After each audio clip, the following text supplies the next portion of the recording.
Hello जय हिंद दोस्तों। कैसे हैं आप सभी लोग। आशा करते हैं बहुत ही अच्छे होंगे, मस्त होंगे, खुश होंगे। मैं आपका मित्र सर आज इस वीडियो के माध्यम से आपको कक्षा 10 हिंदी सामाजिक विज्ञान मानचित्र के बारे में समझाने वाले हैं, जो आपके एग्जाम में बहुत ही महत्वपूर्ण प्रश्न बनते हैं।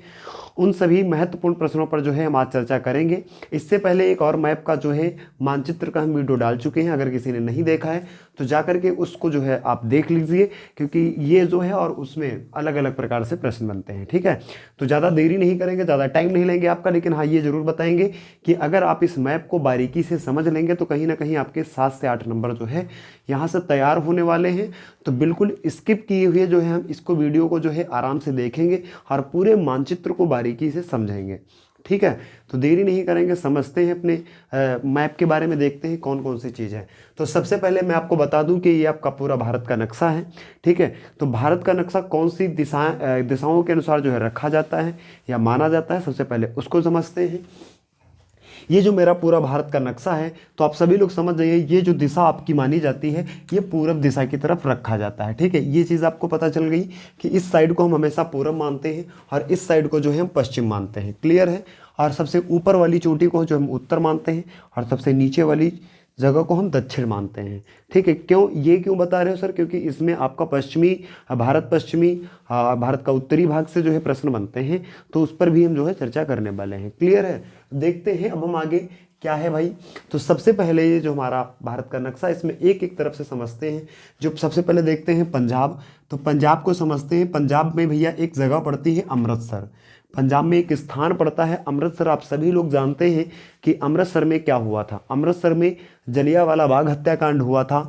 ठीक है, जलियांवाला बाग हत्याकांड हुआ था अमृतसर में, तो इस पर हम थोड़ी सी चर्चा करेंगे।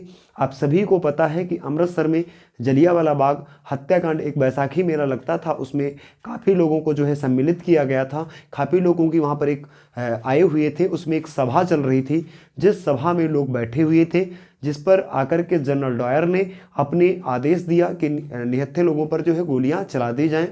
उसने अपना आदेश दिया अपने सैनिकों से और आदेश देकर निहत्थे लोगों पर जो है गोलियां चलवा दी, जिसमें काफ़ी संख्या में लोग बेगुनाह भी व्यक्ति मारे गए थे।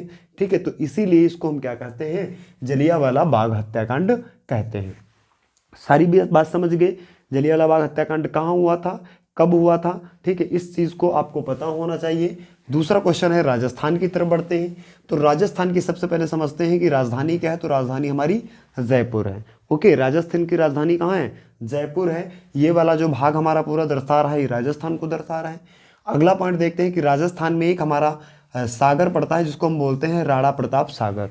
ठीक है, तो राणा प्रताप सागर आपसे प्रश्न पूछा जाए कि राणा प्रताप सागर को जो है आपको प्रदर्शित करना है मैप पे, तो आप कहाँ करेंगे, राजस्थान में। और राजस्थान के एकदम इधर साइड में इस कॉर्नर पे जो है इस पे आप सेट करेंगे। ओके, देखते हैं आगे, गुजरात की तरफ बढ़ते हैं। तो गुजरात में जो ये एक स्थान है ये आपका है अहमदाबाद स्थान। ये बहुत ही महत्वपूर्ण प्रश्न है, क्योंकि यहाँ पर प्रश्न बनता है कि सूती मिल सत्याग्रह आंदोलन कब चलाया गया। सूती मिल के लिए जो है सत्याग्रह आंदोलन कहाँ चलाया गया, तो हम बताते हैं कि सर अहमदाबाद में जो है सूती मिल के लिए सत्याग्रह आंदोलन चलाया गया था। ठीक है, कहाँ चलाया गया भैया, अहमदाबाद में। क्या चलाया गया, सूती मिल सत्याग्रह आंदोलन। ठीक है, अहमदाबाद कहाँ पड़ता है, गुजरात में। गुजरात की राजधानी क्या है, आप सभी लोग कमेंट कीजिए। ठीक है, आगे देखते हैं कि गुजरात में एक स्थान पड़ता है खेड़ा। तो खेड़ा में क्या हुआ था, किसान सत्याग्रह आंदोलन चलाया गया था। कौन सा आंदोलन, किसान सत्याग्रह आंदोलन। प्रश्न बनेगा कि किसान सत्याग्रह आंदोलन कहाँ चलाया गया, तो आप सभी बड़ा प्यार से जवाब देंगे कि सर किसान सत्याग्रह आंदोलन जो है वो गुजरात के एक स्थान पड़ता है खेड़ा नामक, उस खेड़ा नामक स्थान पर जो है किसान सत्याग्रह आंदोलन चलाया गया था। ठीक है, और देखते हैं इसमें, तो एक स्थान पड़ता है दांडी। ये क्या है, दांडी। तो दांडी में प्रश्न बनेगा कि बताओ गांधी जी ने सबसे पहले नमक कहाँ पे बनाया था, तो हम बताते हैं सर कि दांडी में सबसे पहले नमक को बनाया गया था और वहीं पर नमक कानून को भी तोड़ा गया था। गांधी जी ने अपनी पैदल मार्च रखी थी, जिसमें भारत के काफ़ी स्त्री और पुरुषों ने भाग लिया था। ये यात्रा पूरी 24 दिन की थी। ठीक है, इस पूरी 24 दिनों में यात्रा कर करके वहाँ पे जाते हैं और सबसे पहले नमक को बनाते हैं और फिर यहाँ पर जो है नमक कानून को तोड़ते हैं। तो प्रश्न बनेगा आपसे कि नमक कानून कहाँ पे तोड़ा गया था, तो हम बताएंगे सर कि दांडी में जो है नमक कानून को तोड़ा गया था। और एक पड़ता है यहाँ पर ये स्थान किस लिए प्रसिद्ध है, तो मैं बता दूं ये स्थान जो है वो नर्मदा नदी के लिए प्रसिद्ध है। और प्रश्न बनेगा कि बताइए नर्मदा नदी कहाँ है, तो हम प्यार प्यार से जवाब देंगे कि सर नर्मदा नदी गुजरात में है। ठीक है, सही, आप सभी समझ में आ गया सभी को कि नर्मदा नदी कहाँ पर है, तो बड़ी प्यार से हम बताएंगे सर जो नर्मदा नदी है वो गुजरात में पड़ती है। अगला प्रश्न बनेगा कि नर्मदा नदी पर बताइए कौन सा बांध बना हुआ है। ठीक है, नर्मदा नदी पर कौन सा बांध बना हुआ है, तो हम सही जवाब देते हैं कि सर सरदार सरोवर बांध जो है वो कहाँ नर्मदा नदी पर बना हुआ है। तो प्रश्न बनेगा कि सरदार सरोवर बांध कहाँ स्थित है, तब भी हम प्रदर्शित करेंगे कि सर गुजरात में है। ठीक है, तो गुजरात इस तरह से मैंने पूरा कंप्लीट कर दिया है। अब आगे बढ़ते हैं महाराष्ट्र, ये महाराष्ट्र पड़ता है। ठीक है, ये महाराष्ट्र का है और महाराष्ट्र की राजधानी क्या आप सभी जानते हैं सर मुंबई है। तो मुंबई किस लिए प्रसिद्ध है, आप सभी को पता है मुंबई हाई प्रसिद्ध है। काहे के लिए, तेल संशोधन के लिए जो है मुंबई हाई प्रसिद्ध है। और सबसे पुराना तेल क्षेत्र कौन है, तो आप बताएंगे तेल उत्पादन के लिए सबसे पुराना क्षेत्र कौन सा माना जाता है, आप सभी बताएंगे। ये जो है ये मुंबई जो हाई है, यहाँ पर तो तेल संशोधन किया जाता है। ठीक है, कहाँ पर, मुंबई में। और प्रश्न बनेगा कि भारत छोड़ो आंदोलन प्रस्ताव कहाँ पर पास किया गया था, तो हम सही जवाब देंगे कि सर जो है भारत छोड़ो आंदोलन मुंबई में प्रस्ताव जो है पास किया गया था। कब, सन 1942 ईस्वी में। ठीक है, यहाँ तक चीज़ें समझ में आ गई हैं कि अगर प्रश्न बनेगा कि ये बताइए कि भारत छोड़ो आंदोलन कब प्रस्ताव पारित हुआ, तो हम बताएंगे सर 1942 ईस्वी में। कहाँ पारित हुआ, तो हम बताएंगे सर मुंबई में, जो कि महाराष्ट्र में पड़ता है। ठीक, आगे बढ़ते हैं। तो ये एक स्थान पड़ता है तारापुर में एक परमाणु ऊर्जा केंद्र है। प्रश्न बनेगा कि भारत के किसी एक परमाणु ऊर्जा केंद्र को प्रदर्शित कीजिए।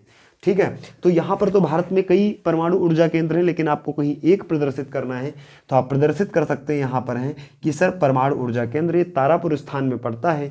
एक आपका और है, मैंने लिख रखा है कहाँ पर, ये देखो परमाणु ऊर्जा केंद्र जो कि कहाँ पड़ता है, कलपक्कम चेन्नई में पड़ता है। और ये आपका यहाँ पर जो है प्रदर्शित किया गया है। ठीक है, तो दो मेरे हो गए, एक तारापुर में पड़ता है और एक कलपक्कम चेन्नई में पड़ता है, जहाँ पर हम प्रदर्शित कर सकते हैं। और आगे नीचे बढ़ते हैं। तो क्वेश्चन बनेगा कि बताइए भारत के दक्षिणी भाग में किसी एक नदी को जो है प्रदर्शित कीजिए। तो भारत का दक्षिणी भाग ये है और इस स्थान पर भारत की दक्षिणी एक प्रमुख नदी जो है वो पेरियार नदी पाई जाती है। प्रश्न बन सकता है कि पेरियार नदी कहाँ पर है, तो हम यहाँ पर प्रदर्शित करेंगे।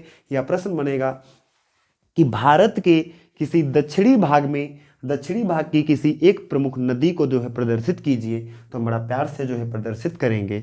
यहाँ पर कौन सी नदी, पेरियार नदी। ठीक है, थोड़ा सा ऊपर बढ़ेंगे तो यहाँ पर एक मद्रास है। मद्रास से बड़ा प्यारा सा प्रश्न बनता है कि बताइए कि मद्रास अधिवेशन कब हुआ था, तो हम बताते हैं सर कि 1927 ईस्वी में कांग्रेस अधिवेशन के तहत जो है यहाँ पर अधिवेशन हुआ था। ठीक है, मद्रास में। आगे बढ़ते हैं तो उड़ीसा आता है। उड़ीसा में एक बहुत ही प्रसिद्ध चीज़ है, क्या, प्रश्न बनेगा कि मैग्नीज उत्पादक राज्य कौन सा है, तो हम बताएंगे कि सर जो मैग्नीज उत्पादक राज्य है वो कहाँ पड़ता है, उड़ीसा में पड़ता है। बड़ा आराम से जो है हम दर्शा पाएंगे। और आगे बढ़ते हैं इसी तरह से, ये एक स्थान है, इस स्थान पर बताएगा कोई ये कौन सा स्थान है। ठीक, तो यहाँ पर जो है स्थान को हम बोलते हैं मैकाल की पहाड़ियाँ। यहाँ पर बॉक्साइट उत्पादन के लिए जो है ये स्थान प्रसिद्ध है। ठीक है, क्वेश्चन बनेगा कि बॉक्साइट उत्पादन कहाँ पाया जाता है, उसको जो है मैप में प्रदर्शित कीजिए। तो बड़ा प्यार से जो है यहाँ पर प्रदर्शित करेंगे। क्लियर है सभी को। आगे बढ़ते हैं यहाँ पे कलकत्ता में। तो कलकत्ता काहे के लिए प्रसिद्ध है, तो आपको पता है यहाँ पर भी एक सितंबर 1920 अधिवेशन हुआ था। कहाँ पर, कलकत्ता में। तो प्रश्न बनेगा कि 1920 ईस्वी में कलकत्ता अधिवेशन कब हुआ था, तो 1920 ईस्वी में जो है हम बताते हैं। दूसरी बात, यहाँ पर जो है एक समुद्री पतन बंदरगाह पाया जाता है जो कि भारत के पश्चिमी भाग में है। तो यहाँ स्थान पे हम दर्शाते हैं किस भाग में, हल्दिया। प्रश्न बनेगा कि भारत के पश्चिमी भाग में समुद्री पतन बंदरगाह कहाँ पाया जाता है, तो हम लिखेंगे कि सर हल्दिया में जो है इसको ये जो है पाया जाता है बंदरगाह। आगे प्रश्न बनेगा कि कोई भारत का एक जूट उत्पादक राज्य बताइए जहां पे जो है जूट उत्पादक होता है। तो हम दर्शाएंगे सर पश्चिम बंगाल में जो है जूट उत्पादक राज्य प्रसिद्ध है। ठीक, इसके आगे बढ़ेंगे तो उत्तर प्रदेश की राजधानी क्या है, तो हम बताएंगे सर कि उत्तर प्रदेश की राजधानी लखनऊ है। और प्रश्न बनेगा कि उत्तर प्रदेश में एक गोरखपुर स्थान पड़ता है, तो वहाँ पर चौरी चौरा जो कांड है वो कहाँ पे हुआ था, तो हम प्रदर्शित करते हैं कि सर गोरखपुर, और ये आपका गोरखपुर रहा। ठीक है, आप याद रखेंगे कि जो चौरी चौरा कांड है उसको हम ट्रेन एक्शन के नाम से भी पुकारते हैं। तो प्रश्न में चौरी चौरा कांड की जगह पर ट्रेन एक्शन भी पूछा जा सकता है। ठीक है, आगे बढ़ते हैं। प्रश्न बनेगा कि उत्तर भारत की कोई एक प्रमुख नदी को जो है आप प्रदर्शित कीजिए। तो हम प्रदर्शित करते हैं कि उत्तर भारत में एक यमुना नदी जो है प्रमुख नदी है, ये कहाँ पाई जाती है, उत्तर प्रदेश में पाई जाती है। ठीक है, तो आशा करते हैं सभी जो है महत्वपूर्ण पॉइंट पर मैंने चर्चा कर लिया है और आपको बेहतर से समझ में आ भी गया होगा। अगर आपको आवश्यकता है तो आप जो है इसकी एक फ़ोटो जो है स्क्रीनशॉट ले सकते हैं, जो कि आपके पास रहेगी। एक और हम मैप लेकर के आएंगे जिसमें हम चर्चा करेंगे जो बचे हुए प्रश्न हैं। 2 बार मैं मैप की क्लास लेकर आ चुका हूं, जिसमें मुझे लगता है कि सारे लगभग प्रश्न मैप वाले समाप्त हो चुके हैं। कुछ प्रश्न आपके छूटे हुए हैं, उनको हम जो है नेक्स्ट मैप के माध्यम से समझा देंगे। ठीक है, तो आज के लिए बस इतना ही रखेंगे। अगर आपको वीडियो जो है अच्छी लगी हो, ठीक है, कुछ समझ में आया हो, तो आप चैनल को सब्सक्राइब कर लीजिए अगर कोई चैनल पर नया है। ठीक है, और लाइक कीजिए, कमेंट करके बताइएगा कि चैनल जो है आपको इस चैनल पर ये वीडियो कैसा लगा। ठीक है, क्योंकि जैसे ही आपकी रिक्वायरमेंट होगी उसी तरह से मैं वीडियो आपके और भी बनाने का प्रयास करूँगा और बेहतर समझाने का प्रयास करेंगे। ठीक है, तो आज के लिए बस इतना ही। आज के लिए राम राम, जय हिंद, वंदे मातरम।